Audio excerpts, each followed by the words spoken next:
ఎందుకు ఇంకా దేవుడు ఆలస్యం చేస్తున్నాడు? దేవుడు మర్చిపోయాడా నా జీవితాన్ని?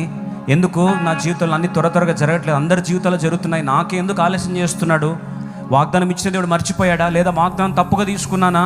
ఎందుకు నా జీవితం ఇలా ఆలస్యం అయిపోయిందని బాధపడుతున్నావా? భౌతికమైన ఉద్యోగం, భౌతికమైన ఆశీర్వాదాలు, భౌతికమైన డబ్బు, భౌతికమైన ప్రమోషన్లు, భౌతికమైన వ్యాపార లావాదేవీలు, లేదా భౌతికంగా కుటుంబాలు, బిడ్డలు, వారి భవిష్యత్తులు ఇవే చూస్తున్నావు, ఆరోగ్యాలు ఇవే చూస్తున్నావు. కానీ వాగ్దానం ఇచ్చిన దేవుని వైపు ఒక్కసారన్నా నేను నీతో ఏం కావాలి ప్రభా నా నుంచి?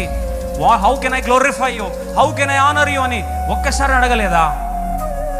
ఈరోజు అలా తప్పు చేస్తుంటే ఈరోజు ఇశ్రాయేలు ప్రజలతో మాట్లాడు ప్రభు అంటాడు, నేను ప్రేమిస్తున్నాను కనుక క్రూరమృగాలు వచ్చి నీ మీద ధ్వంసం చేస్తే నేను తట్టుకోలేను, కాబట్టి కావాల్సుకుని నేను ఆలస్యం చేస్తున్నానని చెప్పిన మాట నన్ను ప్రేమిస్తున్న దేవుడు అని గుర్తిస్తూ ఈరోజు మనస్ఫూర్తిగా ప్రభా నేను నీ వైపు చూస్తూ నువ్వు ఆలస్యం చేసినా నన్ను ప్రేమించే నా మేలుగోరే ఒకేసారి ఇస్తే నేను నష్టపోతానని క్రూరమృగాలు నా మీద పడి నన్ను ధ్వంసం చేస్తాయని నాకు తెలియలేదు ప్రభా, కానీ నన్ను ప్రేమించిన నీకు తెలుసు. మర్చిపోయి చాలాసార్లు ప్రశ్నించాను, మర్చిపోయి చాలాసార్లు నిన్ను సనిగాను, మర్చిపోయి నా దేవుడు నన్ను మర్చిపోయాడని ఎన్నోసార్లు బాధపడ్డాను అయ్యా, కృంగుదల్లోకి వెళ్ళిపోయాను.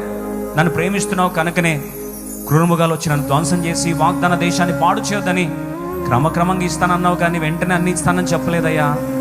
అపార్థం చేసుకొని బాధపడుతూ వచ్చాను. ఇంకా నెరవేర్చిన వాగ్దానాలకి నేనే నా సిద్ధపాటే ఆలస్యమైంది, అదే నీ వాగ్దాన నెరవేర్పుకు అడ్డుగా నిలిచిందయ్యా. ఈరోజు క్షమాపణ కోరుచున్నాను ప్రభు చెంత.